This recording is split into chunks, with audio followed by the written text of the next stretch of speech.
오늘 우리에게 주신 하나님의 말씀은 신약성경 사도행전 2장 40절에서 42절까지의 말씀이 되겠습니다.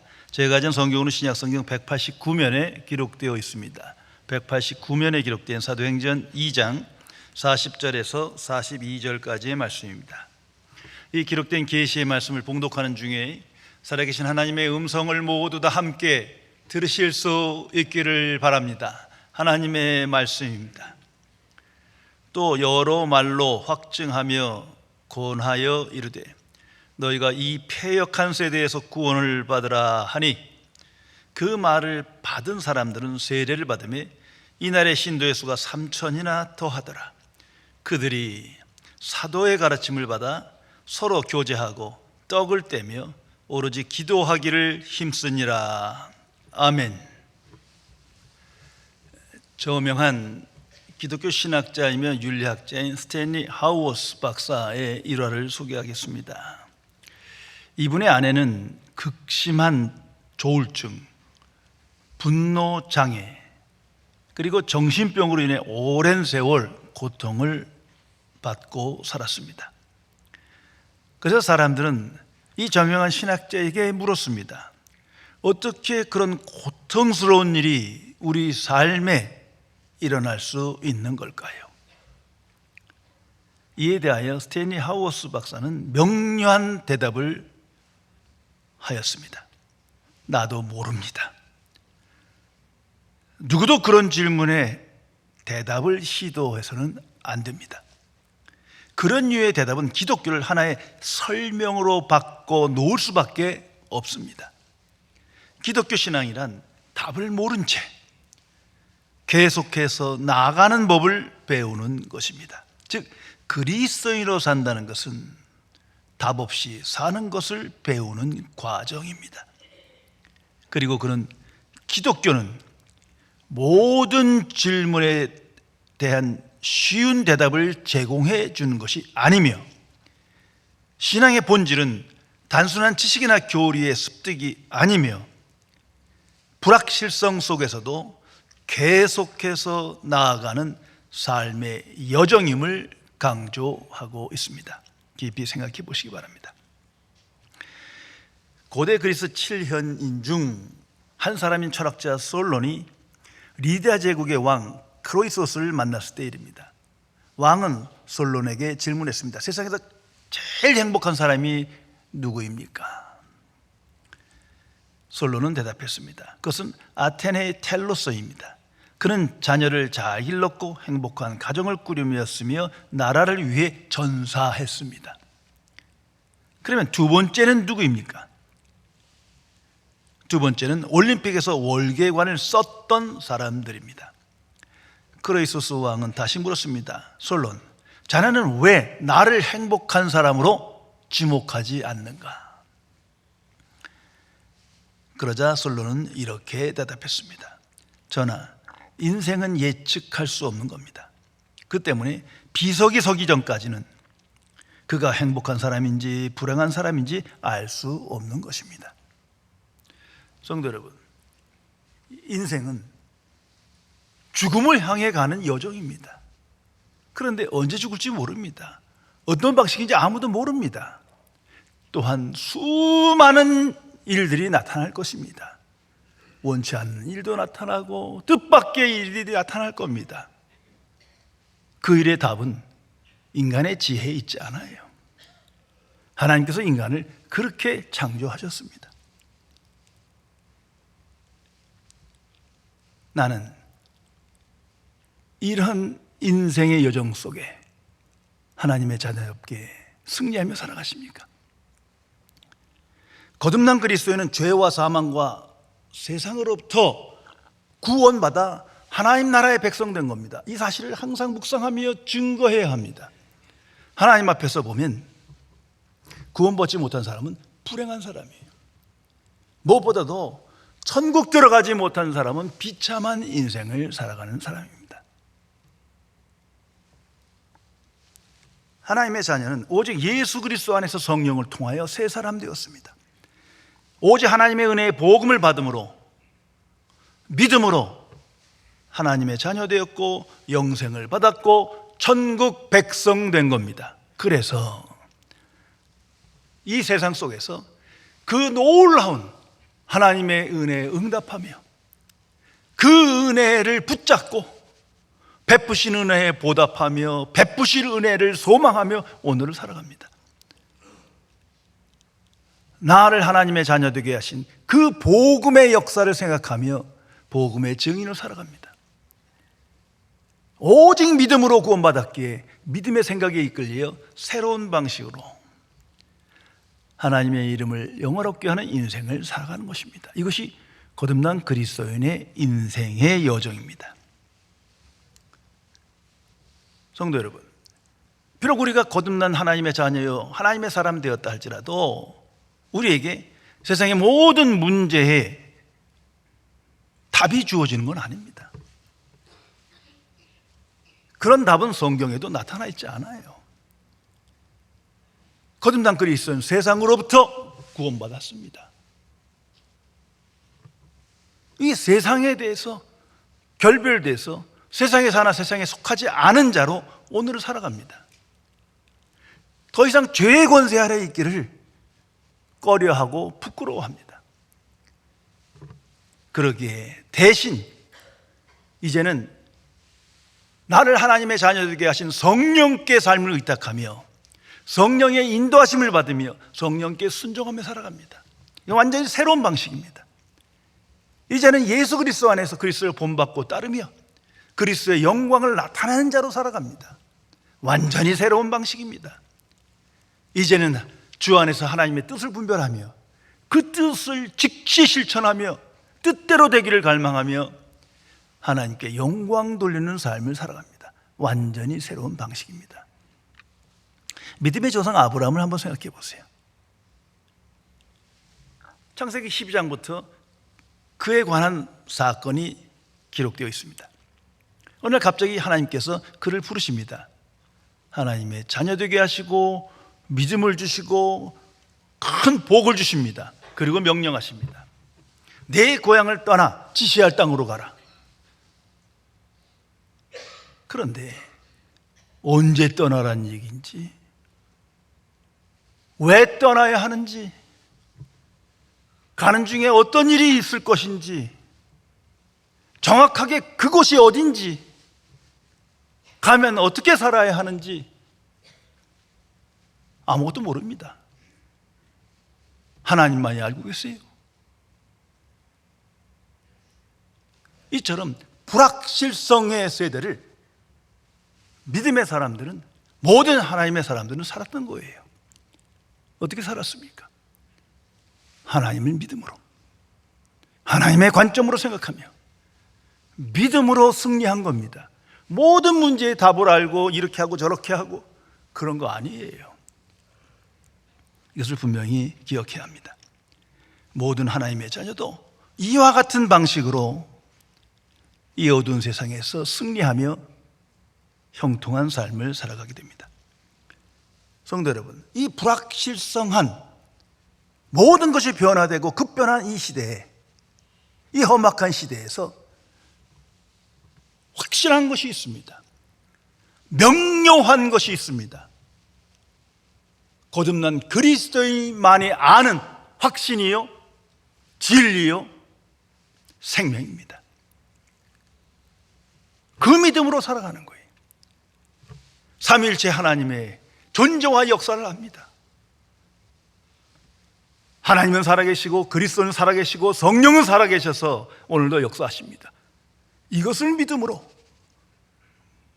모든 인생의 여정을 하나님께 맡기며 하나님의 이름을 영화롭게 하는, 하나님께 영광 돌리는 삶을 살아가면 되는 거예요. 또한 복음이 나를 하나님의 자녀 되게 했어요. 복음의 역사 속에서 오직 믿음으로 거듭났으며 천국 백성 되었어요. 그러기에 복음의 생각에 이끌려 복음의 증인으로 오늘을 살아갑니다. 그것이 하나님의 뜻이에요. 그 과정에서 어떤 일이 있고 그것을 어떻게 해결하고 그건 우리 알 바 아니에요. 현장에서 성령께서 우리를 도우실 겁니다. 무엇보다도 우린 천국을 바라보며 살아갑니다. 천국 백성 되었어요. 모든 인류는 부활하여 최후의 심판을 받을 것입니다. 그리고 그 살아온 인생대로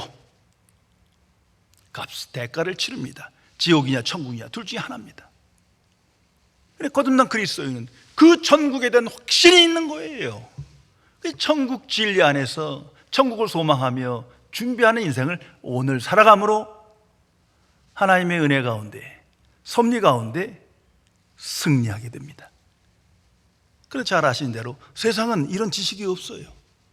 이미 알려졌는데도 믿지 않아요. 거부합니다. 불신자는 무지합니다. 이것이 불행이요 비참한 인생이라는 것입니다. 성경이 그것을 우리에게 알려줍니다. 오직 거듭난 그리스도인만이 새로운 방식으로, 새로운 생명으로, 새로운 갈망으로, 새로운 소망으로 살아갑니다. 그래서 항상 어떤 상황에도 감사하며 기뻐하며 찬양하며 기도합니다. 그런 삶 속에서 온전한 믿음의 사람으로 변해지는 겁니다. 이것이 복음의 역사요 거듭난 그리스도인의 인생임을 항상 기억해야 할 것입니다. 오늘 성경 말씀 속에 거듭난 그리스도인 3,000명이 갑자기 나타나는 창조의 사건이 기록되어 있습니다. 사도행전 2장을 통해서 우리는 이미 깊이 상고했습니다. 성령 충만함이 나타났고 놀라운 부흥의 역사가 나타났고 그 이적 속에서 회개와 믿음으로 거듭난 그리스도인 3,000명이 나타납니다. 여기서 한번 잠시 생각해 보세요. 왜 3,000명일까? 이게 엄청난 숫자거든요. 당시 인구가 1억 6천만 명이에요. 오늘날은 70억이 넘으니까 이 인원을 오늘날에 비교하면 40여 배를 곱해야 돼요.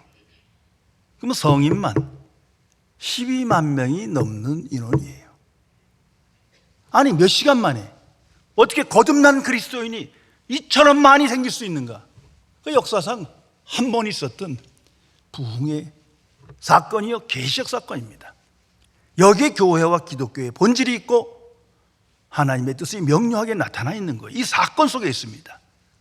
저는 교회 성경 신학을 가르치는 교수로 한 20여 년을 지냈기 때문에 이 사도행전 1장을 깊이 다루며 많은 강연을 했는데 그때마다 홀로 질문한 게 있었어요. 왜 3,000명인가? 보통은 몇 명, 몇십 명 이렇게 되기도 하는데 어떻게 이 많은 사람들이 몇 시간 안에 이런 초월적 사건이 일어났는가? 이 신학적으로 한 세 가지 답을 내릴 수 있어요. 첫째는 박해 때문이에요. 우리한테는 좀 생소하지만 이들은 예수님을 죽인 그 시대에 살았어요. 그 예수님의 제자도 십자가의 부활의 증인이지만 두려워서 숨어 지냈어요. 그러기에 이 많은 거듭난 그리스도인이 필요했던 거예요. 하나님께서 함께 승리하도록 은총의 역사를 나타내신 거예요. 더 나아가서는 성령의 시대가 열렸어요. 이것이 성령의 역사다. 성령 충만함으로 이 놀라운 부흥의 역사가 시작됐다. 이것을 기억하게 하도록 마치 출애굽의 역사처럼 생생하게 기억하도록 하나님께서 베푸신 은혜의 방편입니다. 더 나아가선 교회와 기독교가 무엇인지 알려줍니다. 이게 사람이 만들 수 있는 게 아니잖아요. 몇 시간 만에 오늘날 따지면 10만 명이 넘는 거듭난 그리스도인이 갑자기 나타났어요. 이건 하나님이 아니면 하실 수 없는 일이에요. 이것이 교회의 권세임을, 교회의 교회됨을 우리에게 계시해 주기 위해서 이러한 큰 일이 나타난 겁니다. 그리고 그 속에서 강력한 계시의 말씀이 계속 나타납니다. 거듭난 그리스도인의 표지가 무엇인지를 명백하게 알려줍니다. 급진적인 변화거든요. 보통 성경을 보면 아브라함도 서서히 변해요. 온전한 믿음으로 일어서는 것은 그 이삭을 바치는 사건 속에서, 그리고 나서야 믿음의 조상으로 세워지는 거거든요. 그런데 아주 특별한 사명을 가진 사람들은 급진적인 거듭남의 역사가 나타나요. 대표적인 게 사도 바울이에요. 이 예수님을 죽이고 교회를 핍박하던 자가 갑자기 부활하신 그리스도를 만나서 그날 이후로 변한다? 이거 정말 기적 중에 기적 아닙니까? 아주 강권적으로 변화되는 거예요. 근데 모두 다에게 그런 거 아니에요. 하나님의 뜻대로 섭리 가운데 되어지는 거예요. 이 거듭남의 역사는 급진적인 변화입니다. 그리고 그것이 무엇인지를 세상에 나타내고 오늘도 우리에게 가르쳐주는 계시적 사건입니다. 그것이 42절입니다. 그들이 사도의 가르침을 받아 서로 교제하고 떡을 떼며 오로지 기도하기에 힘쓰니라. 이 사건이, 이 말씀이 내 안에 체험되고 사건으로 나타나야 진실로 거듭난 그리스도인이라 말할 수 있을 것입니다. 그런데 오늘 이 한글 번역엔 조금 애매모호한 게 있어요. 마치 기도에만 오로지 힘쓰고 나머지는 대충 한 것처럼. 그게 아니고 영어 성경을 좀 보시면 They devoted themselves to the apostle teaching and the fellowship, to the breaking of the bread and the prayer. 그러니까 좀 의역하면 이들은 갑자기 헌신하기 시작했어요. devoted. 전념하기 시작했어요. 오로지 힘쓰기 시작했어요. 무엇에? 새로운 일에, 새로운 방식에. 그것이 네 가지입니다. 사도의 가르침, 펠로우십, 떡을 떼며 기도하는 일이에요. 좀 더 생각해 보면 그들 안에 내적으로, 영적으로 새로운 갈망이 생긴 거예요. 새로운 열정과 헌신이 생겼어요. 이거 자발적으로 생긴 거예요. 무슨 뭐 교육시켜서 생긴 것도 아니에요. 갑자기 성령 충만을 받아 성령의 능력으로 이런 삶이 나타났고 지속됐다는 겁니다. 이것이 교회의 시작이요, 기독교의 본질입니다. 그들이 들은 말씀은 삼일째 하나님의 역사와 예수 그리스도 십자가 부활이에요. 찔림을 받았어요. 그리고 다시 베드로를 통해서 성령께서 말씀하십니다. 이 패역한 세대에서 구원을 받으라. This corrupt generation, 이 악한 세대에서 구원을 받아라, 건짐을 받아라. 이 말을 듣는 자들이, 그 영문으로 보면 웰컴한 자들이, 기쁜 마음으로 들은 자들이, 아멘한 자들이 3,000명이 넘어더라. 거듭난 그리스도인이 창조된 겁니다. 자, 생각해 보세요. 그러면 이제 어떻게 살아야 되는 겁니까? 거듭나기 전에는 세상 방식대로 살았어요. 부모가 가르쳐준 대로, 누군가가 가르쳐준 대로 그렇게 살았어요. 성공했던 안 했던, 지식이 있던 없던 그런 방식을 따라 살았어요. 그런데 완전히 새로워졌어요. 성령의 역사 속에 거듭났어요. 이제부터 어떻게 살아야 됩니까? 이 질문은 아주 자연적인 거 아닙니까? 이전대로 살면 안 되는 거 아니에요. 성령께서 그 선물을 주신 거예요. 무엇인가 전념하도록, 무엇인가 올인하도록, 무엇인가 갈망하도록 그 마음을 주신 거예요. 이게 거듭남의 표지입니다. 그래서 성경은 그것을 구체적으로 기록합니다. 첫 번째가 사도의 가르침입니다. 이 첫 번째 갈망이에요. 이거 최우선순위입니다. 이것이 되고야 그 다음 갈망들이 나타납니다. 그러므로 사도의 가르침을 받고자 하는 갈망은 거듭난 그리스도인의 시작입니다. 그들은 이 일에 전념하기 시작했어요. 자발적으로 전념했습니다. 그런데 그 당시 사람들이나 우리나 사도들이 누군지 알아요. 너무나 평범한 사람들이에요. 사회에서 지식이 있거나 성공한 사람들이 아니에요. 그냥 평범한 어부들이요, 또는 세리예요, 죄인이에요. 소위 그들은 세상의 문제에 대한 답을 알고 있는, 내지는 아는 것처럼 말하는 지식이 없는 사람들이에요. 그런데 그들로부터 가르침을 받고자 하는 새로운 갈망이 생긴 것, 이 자체가 기적입니다. 왜 그랬겠어요? 예수님이 택한 제자이기 때문이에요. 또한 성령 충만함을 받은 사건을 지금 경험했어요. 또한 성령 충만함을 받은 베드로가 예수님을 부정하던 그 베드로가 하나님의 말씀을 대언했는데 그것이 믿어지고 내 양심을 찔렀어요. 그리고 이 어두운 험악한 세상에서 구원을 받으라는 말씀이 웰컴으로 영접돼요. 그러므로 도대체 어떻게 이런 일이 있냐? 저들은 누군가? 다시 묻게 됩니다. 그리고 그들로부터 가르침을 받기를 갈망했다. 이거 엄청난 사건입니다. 성경 전체를 보면요, 사도들의 가르침 위에 교회가 서는 거예요. 우리가 볼 때 형편없고 아무 능력도 없는 것 같지만 중요한 건 하나님께서 택하셨고 성령 충만함 속에 그들이 순종했다는 거예요. 강권적 역사 속에 그들을 통해서 교회와 기독교가 세워지는 겁니다. 이것을 분명히 알아야 합니다. 그러면 이들은 무엇을 위해 사도의 가르침을 원한 겁니까? 무엇 때문에 이처럼 갈망하며 오로지 힘쓴 겁니까? 적어도 아니다를 먼저 생각해 보세요. 세상에서 부와 건강을 얻고 성공하고 자아성취되고 자녀 교육 잘 시키고 이런 거 아니잖아요. 성경 어디도 나타나지 않습니다. 오늘 이런 복음이 아멘으로 응답되고 그래서 종교적 성경을 이루었지만 이건 복음을 방해하는 거예요. 다른 복음입니다. 다른 예수를 전하는 거예요. 예수 믿고 만사의 형한테 모든 것이 잘 된다, 걱정하지 마라, 다 예수님께서 잘해 주실 거예요.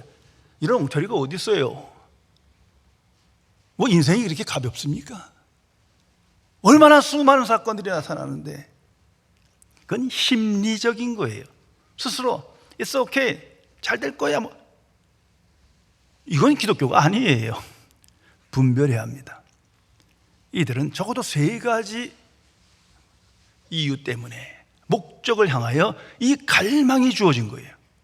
첫 번째가 자신의 무지를 깨달았어요. 거듭나기 전에 내가 얼마나 비참한 인생인지를 몰랐어요. 그런데 거듭나고 보니 참으로 비참한 인생을 살았어요. 세상에 속고 자신에게 속았어요. 그런데 정말 몰랐어요. 영적 무지 속에 살았어요. 그러나 성령이 역사하셔서 하나님이 살아계시고 성령이 살아계시고 예수 그리스도가 살아계시고 그 은혜와 사랑이 내게 나타났다는 것을 깨닫고 믿게 되니 완전히 속은 인생이에요. 얼마나 비참합니까? 하나님 앞에서 복음 앞에서 이것을 깨닫게 되었어요. 그래서 자신이 무지를 회개하며 새로운 방식, 가장 고상한 하나님을 아는 지식을 갈망하게 된 겁니다. 또한 거듭남의 비밀을 알고 싶은 거예요. 자신이 체험했잖아요. 부흥의 역사가 나타나고 성령 충만한 역사가 나타나고 그 중에 자기가 그 많은 사람 중에 내 마음의 문이 열렸어요. 내가 특별히 잘한 게 없는데, 그리고 그 최초의 교회에 책임 있는 성원으로 거듭난 그리스도인의 한 사람이 된 거예요. 이 체험이 무엇인지, 이 비밀이 무엇인지를 알고 싶은 거예요. 그래서 사도들의 가르침에 집중하게 됩니다. 이 또한 성령의 역사입니다. 더 나아가 하나님의 뜻을 이제는 분별해야 되겠어요. 더 이상 속으면 안 되는 거예요. 명백한 확실한 하나님의 뜻을 알고 살아야지, 아니면 이거 부지부식간에 다 지옥 가게 생긴 거예요. 너무나 허탄한 인생을 반복하며 사는 거예요. 그러기에 하나님을 알기 위해서, 하나님을 만나기 위해서, 하나님의 진리의 말씀을 듣기 위하여 사도들의 가르침에 집중했던 것입니다. 성도 여러분, 모든 거듭난 그리스도인에겐 이 열정, 이 새로운 갈망이 있습니다. 깊이 생각해 보세요. 만일 없으면 거듭난 그리스도인이 아니에요. 그리고 즉시 성령께 기도해야 합니다. 이 갈망을 주소서, 이 성품, 이 생명을 주소서 기도해야 할 것입니다. 그리고 이들의 가르침이 무엇입니까? 그것이 사도행전 서신서에 잘 기록된 거예요. 이들의 가르침은 한마디로 예수님의 가르침과 동일합니다. 예수님이 가르친 것, 자기들이 보고 들은 말씀 그대로를 전파했어요. 예수님은 하나님 나라를 전파하셨고 자신을 계시하셨습니다.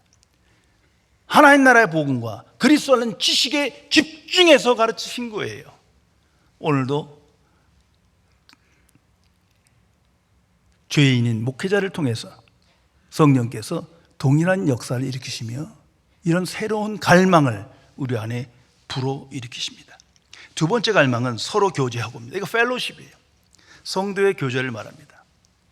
이 성경에서도 그렇고 특히 역사 안에서 오늘날도 보면요, 나 홀로 구원을 자신 있게 말하고 구원에 확신한 사람 많습니다. 저도 과거에 그랬어요. 여러분도 뭐 다르지 않을 것 같은데 아주 표정이 진지하시네요. 나는 아닌 것처럼. 아니, 이 마음이 있어요. 자꾸 뭐 부딪히고 살다 보면 나 하나 예수 믿고 잘 구원받으면 됐지. 아니요, 불가능합니다. 결론부터 말씀드리면 나 홀로의 구원을 생각하는 그 자체가 종교적 심성이에요. 성령의 역사가 아니에요. 그건 거듭나지 못한 거예요. 거듭난 자는 성도의 교제가 이루어져요. 왜 그렇습니까? 이건 새로운 가족이 생긴 거예요. 영적 패밀리가 생긴 거예요. 자, 성도의 교제 어떻게 이루어집니까? 교제라는 걸 생각해 보세요. A와 B가 교제할 때 뭐 동성이건 이성이건 공통점이 있어야 돼요. 서로 다르면 대화가 안 돼요. 뭔가가 관심사, 관심 목적, 뭐가 something in common이 있어야 돼요. 그런데 이들은 생겼어요. 인위적인 게 아니에요. 같은 소망, 같은 믿음, 천국에 대해서, 그리스도에 대해서, 하나님에 대해서, 진리에 대해서 같은 공통점이 생겨요. 그래서 자발적인 심령으로 성도의 교제를 귀히 여깁니다. 이 구원받은 자예요. 천국 백성이에요. 얼마나 놀라운 시간입니까? 이 교제를 통해서 믿음이 온전해지는 겁니다. 오늘도 동일한 역사가 우리 안에 나타나는 겁니다. 그 세 번째 갈망은 떡을 떼며, 이거 성만찬을 말합니다. 당시 이런 교회 건물이 없었어요. 그래서 생각해 보세요. 이 엄청난 인원이 어디 가겠어요? 야외를 갈 수밖에. 뭐가 산이나 들에 구별된 장소에 모인 거죠. 자, 뭐해서 뭘 합니까? 사도의 가르침을 받도록 성령이 역사하셨어요. 그 속에서 성도의 교제가 이루어지며 서로 내가 받은 은혜를 나누기 시작합니다. 천국 소망을 나누기 시작합니다. 그 기쁨과 찬양을 함께 공유합니다. 그 속에서 예수님의 말씀이 기억됩니다. 성령께서 기억하게 하신 거죠. 교회를 향한 예수님의 단 하나의 명령이 있습니다. 그게 성만찬이에요. Do it in remembrance of me. 나를 기념하여 이것을 행하라. 그걸 매월 하는 거예요. 전 원래 이 교회와 함께 매주 하려고 그랬는데 자꾸 반대해요. 곽사님 목사님도 반대하고 주변 사람도 반대하고 까딱하다가 이단지 얘기 듣겠어요. 원래 매주 하는 게 맞아요. 성찬을 통해서 그리스도가 이 자리에 함께 계심을 보며 그 속에서 교제가 이루어지고 하나님을 아는 지식에 충만함으로 나도록 거기에 교회가 서는 거예요. 이게 성만찬이었으면 교회가 아니에요. 그래서 예수님께서 이것을 행하라 말씀하셨습니다. 그 성찬을 통해서 그리스도와 연합을 생각합니다. 갈망합니다. 그리고 성찬을 통해서 십자가와 복음을 선포해야 하고 증거하되는 사명을 생각합니다. 그리고 성찬을 통해서 예배가 이루어지는 거예요. 그것이 그리스도의 몸된 교회입니다. 그리고 네 번째 갈망이 기도입니다. 기도하는 사람이 됐어요. 그런데 유대인도 그 당시 기도했거든요. 거듭나기 전에도. 그건 예수님께서 말씀하십니다. 그건 기도가 아니에요. 중언부언하는 거지. 구약에 몇몇 군데에 그런 기록이 있어요. 오늘 아침에 잠깐 그 성경 말씀이 읽다가 생각이 났는데, 기도하는 자들에게 하나님의 진노가 나타나요. 왜? 이거 엉터리 기도니까. 하나님을 우상화하는 기도예요. 그게 무슨 기도예요? 기도엔 두 가지 본질이 있어요. 기도는 하나님과의 관계예요. 인격적 교제예요. 하나님께서 말씀하시고 나는 듣고 아멘으로 하나님께 또 응답하고, 이 언어를 통한 하나님과의 교제예요. 눈에 보이지 않지만 살아계신 하나님 앞에서 인격적 영적 교제를 나누는 것이 기도입니다. 그런데 쭉 그러고 하나님 귀만 아프게 하고 도대체 교회 하나님의 말씀과 무관해 안 되거든요. 그래서 기도는 말씀을 읽고 기도하고, 말씀을 읽고 기도하고, 기도하고 말씀을 읽고, 이것이 같이 병행해야 온전한 기도로 변해집니다. 더욱 중요한 건 기도는 하나님의 뜻을 분별하는 거예요. 우린 피조물이요, 하나님은 창조주십니다. 하나님의 뜻을 알고 싶은 거예요. 그것이 기도의 궁극적인 목적이에요. 그 뜻을 아멘으로 받아들이며 그 뜻대로 살기를 소원하는 것이 기도예요. 그래서 힘을 주소서, 능력을 주소서, 말씀대로 되올지어다, 그 기도대로 되길 원하나이다. 이것이 기도예요. 그래서 우리는 두 가지 모델의 기도, 성경이 가르쳐 주신 기도를 따라가야 합니다. 첫 번째가 주기도문이에요. 예수님께서 가르친 기도. 심플하지만 그 기도의 중심은 하나님 나라의 기도거든요. 나라가 임하옵시고 뜻이 이루어지소서. 이것이 기도의 목적이 돼야 돼. 이 갈망이 생긴 거예요. 더 나아가서 예수님의 기도, 요한복음 17장에 기록됩니다. 이건 더 높은 완전한 기도죠. 주기도문은 성도들에게 가르쳐준 기도라면 예수님의 기도는 하나님의 기도예요. 그 기도를 본받으며 그 기도에 전념하며 오늘 살아갈 때 주께서 우리를 주의 길로 인도하십니다. 복음적인 목회자이며 고아들의 아버지인 조지 뮬러 목사님, 이분은 대학생 때 회심을 했는데 그때부터 하나의 고민이 있었어요. 구원받은 성도는 어떻게 살아야 하는가? 이게 당연한 거거든요. 이제 예수 믿었으면, 예수 믿은 사람은 이제부터 어떻게 살아야 하는가? 성령께서 그 갈망을 주시기 때문이에요. 그래서 항상 기도하며 그 질문에 답을 얻고자 하며 하나님의 일에 전념하게 된 거예요. 그런 여정 속에 하나님의 사람으로 우뚝 서게 된 겁니다. 어느 강연이 있던 날 일정을 마치고 나오는데 한 남자가 다가와 질문했습니다. 목사님은 하나님의 일을 어떻게 감당하십니까? 사실 말하면 이 어두운 세상에서 어떻게 하나님의 사람으로 주의 종으로 살아가십니까? 이런 얘기예요.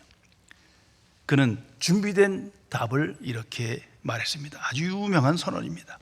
나에게는 두 가지 비결이 있습니다. 첫째는 오직 기도입니다. 둘째는 내 자신이 모든 것에 대해 죽었다는 신앙 신조입니다. 나 조지 뮬러의 편애가 죽고 기호가 죽고 의지가 죽었다고 생각합니다. 세상의 비난에 대해서도 죽었다고 생각합니다. 나는 오직 주님께만 합당한 사람이 되기를 위해 노력합니다. 그러자 주께서 나의 모든 것을 맡아주셨습니다. 살아계신 그리스도께서 우리에게 말씀하셨습니다. 자기를 부인하고 나를 따르라. 성령께서는 항상 예수 그리스도께 인도하며 자기를 부인하고 그리스도를 본받으며 그 속에서 하나님의 뜻을 분별하고 그 뜻에 순종하여 하나님께 영광 돌리는 승리의 삶을 살도록 인도하십니다.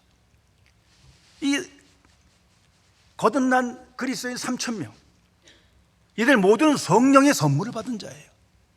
이 본문 앞에 38절에 보면 사도 베드로가 성령 충만에 설교합니다. 성령의 선물을 받으라. 그 선물을 받았기에 거듭남의 역사가 나타나고 거듭남을 체험하며 온전히 변화된 승리의 사람으로 재창조된 겁니다. 오늘도 성령께서 우리와 함께 계셔서 새로운 갈망을 주시고 열정을 주시고 새로운 성품을 주시고 새로운 변화를 주시고 새로운 생명의 삶으로 승리하기를 기뻐하십니다. 날마다 성령 충만함을 간구하여 그 능력을 받아 오직 하나님께 영광 돌리는 승리의 삶을 살아가야 할 것입니다. 기도하시겠습니다. 창조주이시며 거룩하신 하나님 아버지, 이 어둠의 세상 속으로 독생하신 예수 그리스도를 보내주시어 그 이름을 믿는 자에게 하나님의 자녀되는 권세를 주시고, 이제는 이전과 구별된 방식으로 새로운 갈망으로 헌신으로 열정으로 오늘을 살아 하나님께 영광 돌리는 승리의 삶을 살게 해주심을 진심으로 감사드립니다. 그러나 아직도 거듭남의 비밀을 알지 못하고 성령께 삶을 의탁하지 못하여 성령의 능력을 소멸하며 옛사람의 본성에 이끌려 살아가며 어두운 세상에서 방황하며 세상 풍조에 휩쓸려서 하나님의 자녀답게 살지 못하는 미천한 죄인들을 용서하여 주옵소서. 진리의 성령이시여, 성령의 역사가 실제이며 성령의 부흥의 역사가 실제이며 성령으로 거듭난 그리스도인이 실제인 것을 성경 안에서 내 안에서 사건으로 발견하며 고백하며 기뻐하여 이제는 온전히 성령께 삶을 의탁하며 성령의 선물을 받아 새로운 갈망으로 새로운 시대를 열어가는 창조적인 인생을 살도록 지켜 주옵소서. 주 예수 그리스도의 이름으로 간절히 기도드리옵나이다. 아멘.